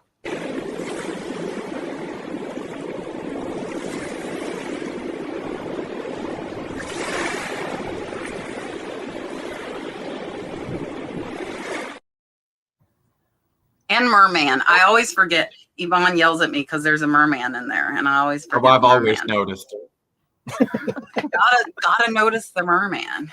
Beverly sent a $5 super sticker. She's asking, where do you go thrifting in Miami and Coral Gables? So I'm gonna suggest to you to watch my good friends Sam and Adam, Jolie Flips. They are down in that area, and she'll tell you where she's at. I know we go to Red, White, and Blue. There was a shopping center that had 3 thrift stores that I loved. It was close to the airport.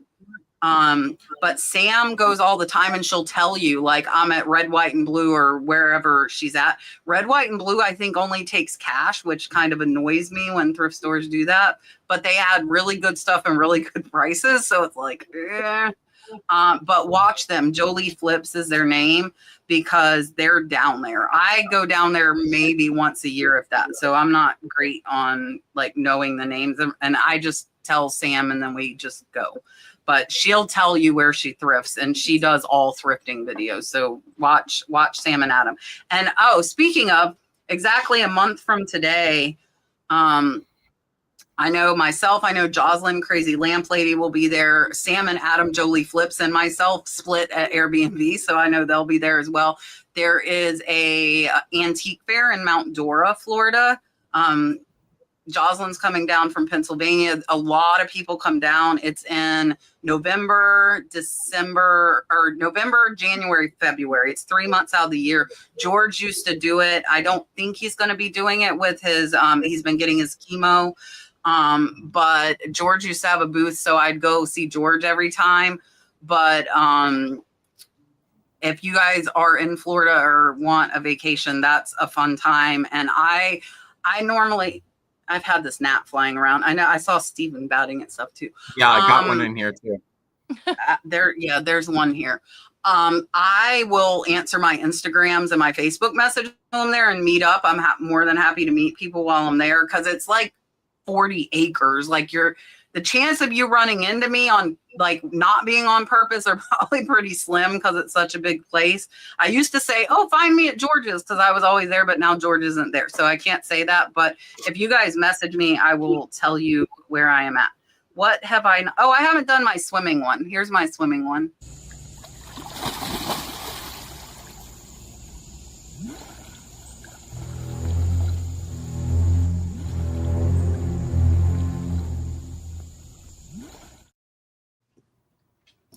It's funny. So we were at the hotel this morning. I was on the balcony, like 7, and I see all these people swimming laps in the ocean. And I'm like, man, if I lived here, I'd like everybody be yelling at me about sharks instead of gators, because that would be me out there doing my laps in the ocean with those people. There were like 6 of them. Shoot, shoot, shoot, shoot. Back and forth, back and forth.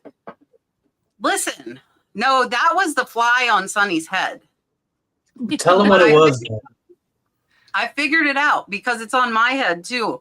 It's a there's a dead spot on my monitor. So it depends on where people, right now it's not on anybody because there's only 4 of us. When there's 5 of us, it ends up on the middle person's forehead. And when it's only me, it ends up on my forehead. And I'm like, man, is that going to be on my video? But when I go to edit it, it's not there. So it's a dead spot. There's one little tiny black dead spot on my monitor. So I figured out. It seriously looks like a fly, like the wings. I sent Sonny a picture. Like, yeah, she sent me a photo and I was like, holy crap, there was one. Gross. This is just somebody asked. I'm drinking caffeine because I'm tired. The hotel bed sucked. I didn't get good sleep. I've been up and driving all day, and yeah. Oh, we got a new member, so I get to play my turtle, and then we'll go back to the question. We've probably got enough time for 2 more questions. All right, here is my turtle. And the next members live is going to be live shipping on Monday and then live sourcing on Wednesday. The listing reviews, we do the 2nd Thursday of every month, and we just did it last Thursday. So that won't be again until November. Here is the turtle.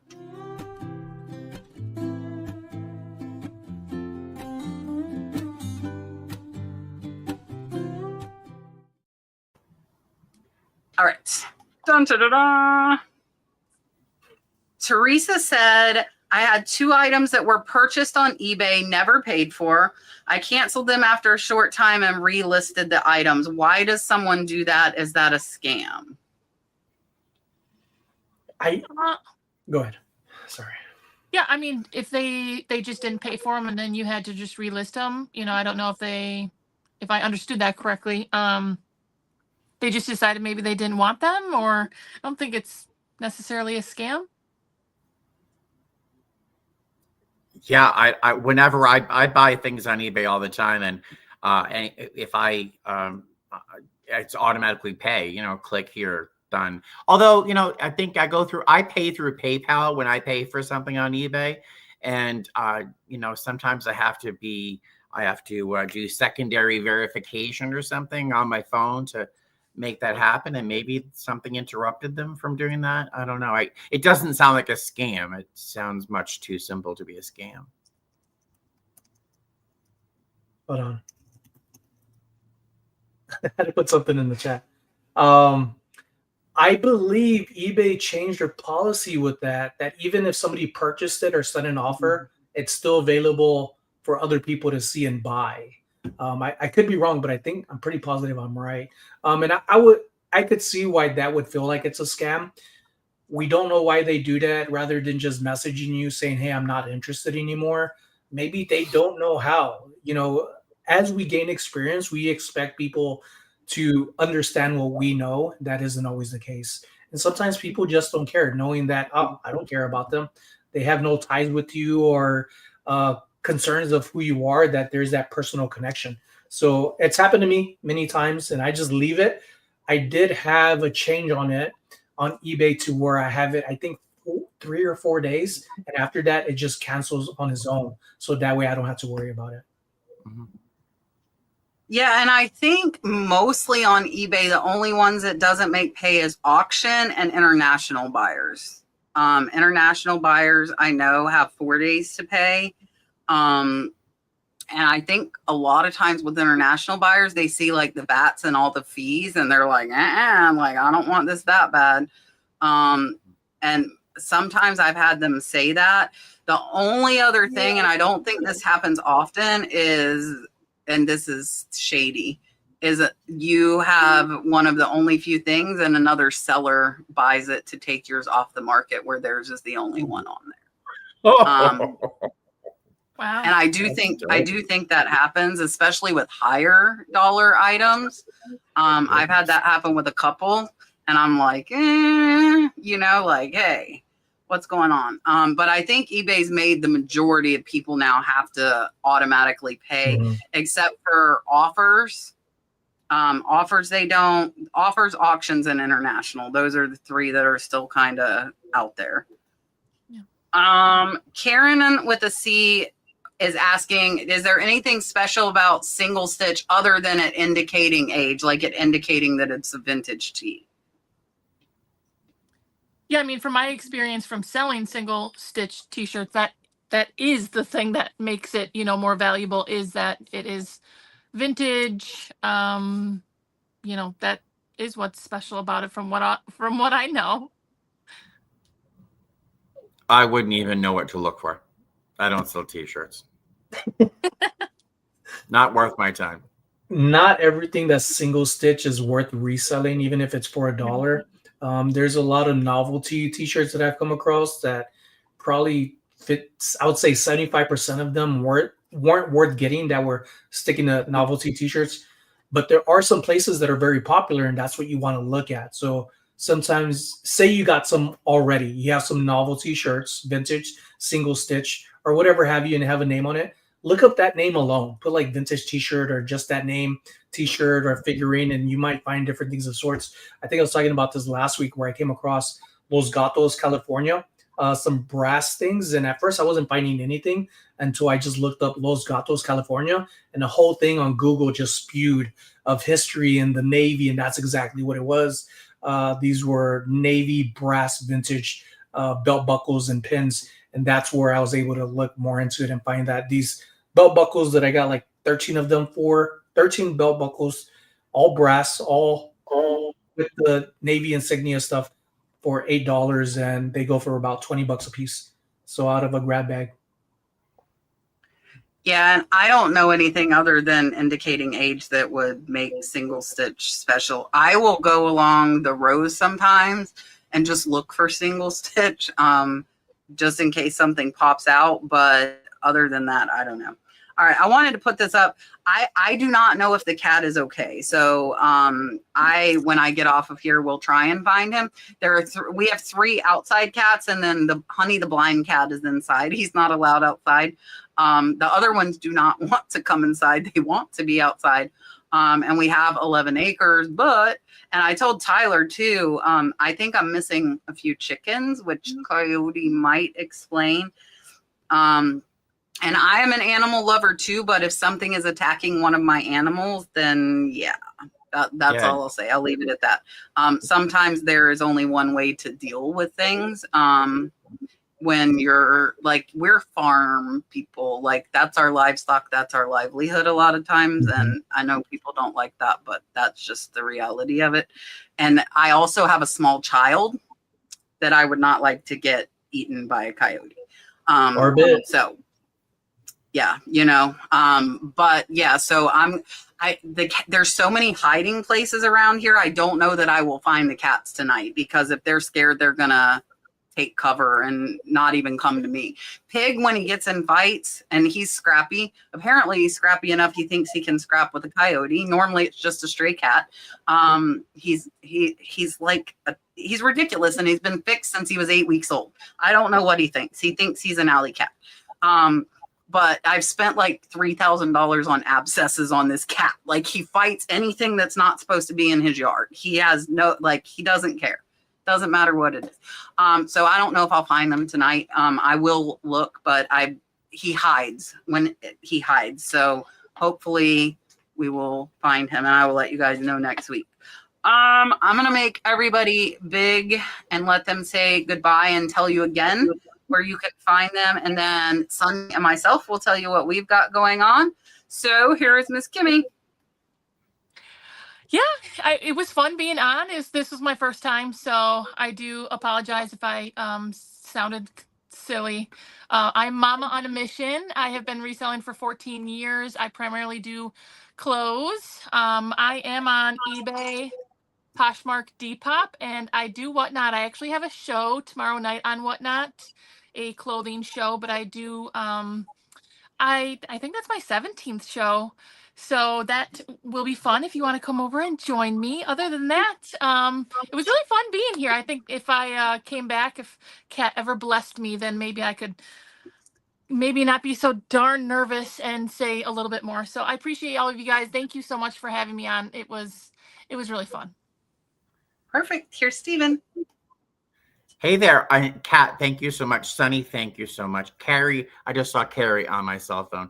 And Kimmie, you were great. And thank you for being new with me, because I was terrified. But it was a lot of fun. So you can find me on YouTube. Just type in Flight Attendant Steven, all one word. That's my handle. And there's no telling what you'll experience. Today, I got a flat tire, and I paid for it with my thrifted Edith Heath plate. So I was very happy to have sold something today. I'm also on eBay as Flight Attendant Steven. I don't have a store yet. I'm not at the point right now. I usually have about 110 items listed, so nothing crazy. I don't have a store yet, but that's probably to come, because I want access to Terapeak. So that might be happening. And the cats, thank you very much for your attention, and know that you're loved. And thank you very much for having me tonight. Perfect. Sonny, what's going on? I got to say, I'm glad Steven was able to make it. He is a friend of ours. I ran into him at the thrift stores like randomly, and then he visits my vintage booth. Like last time, literally when he landed, he was in his uniform, and I was like, "Who is this stud walking towards me?" Sorry, Steven, I'm married. But he's a great guy. Love him. He's very knowledgeable. I love his YouTube channel. He just talks how it is, just like how he is here on the show. What you see is what you get, and then some, because it's fun in person. But a lot of fun. And Kimmie, you're amazing. Thank you, everybody, for being here. Kimmie, I'm going to try to make your Whatnot show. I'm literally sitting down every day at the hospital. I'm not here at home. But we hope you had a great time. This coming weekend, Friday, Saturday, Sunday, I'll be at my vintage booth inside the Fantastic Indoor Swap Meet. If you don't know where it is or want more information, follow me on Instagram, @TheSunnyLasVegas. And on YouTube, I don't know when I'm going to be able to get another thrift video out with what I got going on. And I'm okay with that, because I'm able to make it here on Tuesdays as things are getting better. And if there's anything I could do for you all, please message us. And if you want to be on the show here with us live, message me or Kat, and we'll see what day we could figure out on a Tuesday for you to join us as well. And you could share your knowledge with other people, as everybody has been for like a decade now. Yeah, and Kimmie and Steven, you both did great. Yeah, totally. Great show. Thank you both for coming on. Next week is 2 new people again, guys. We have Cesar from Epic Square Thrifting and Amanda Pruitt. So both of them are new as well next week. Like I said, we're trying to bring new people on, bring you guys some new faces, new perspectives. And like, we don't care if you're full-time, part-time, because people that are watching us are doing all kinds of different business models. So I like getting, and same thing with new and having done it a long time. You know, for a lot of us that have been doing it a long time, it's hard for us to go back into like when we were new, you know, that's totally different mindset, I feel like. So I think having newer resellers on is helpful as well. And I will have a video out tomorrow with high dollar what sold. I did it backwards. Normally I do my regular and then my high dollar, but I'm doing high dollar tomorrow. I'm going to try. I might try and do a whatnot at like 10:30 in the morning with some jewelry tomorrow. And then I might do a knickknacks jewelry show in the afternoon-ish. I'm going to try and do live somewhere, maybe both places tomorrow. So just watch. When it's me doing it, I typically will multicast. So you guys see it on YouTube and Facebook and you know that I'm live. I didn't do that when Shannon was doing it for me because I thought that kind of was like false advertising, like you were expecting me and it wasn't me. So if it's me, I will broadcast it. Yeah, it is early, but I have my massage every Wednesday at 12:30. So I gotta go to that. That's all nice. And then I gotta pick Dalton up. So it'll either be early or in the afternoon. But if I continue doing it myself, I'm going to try and schedule some so I can notify you guys in advance. But right now I cannot. Sam and Adam, Jolie Flips, they do all randoms and that's how they make a living. They never schedule a show. I spoil myself. I tell everybody that, like, I don't need anybody to spoil me. I spoil myself. I bust my butt to spoil myself. And then Thursday I'm getting my nails done. So yeah, but I figure I bust my butt enough. I deserve it. So I can't do the hearts because I don't have an iPhone.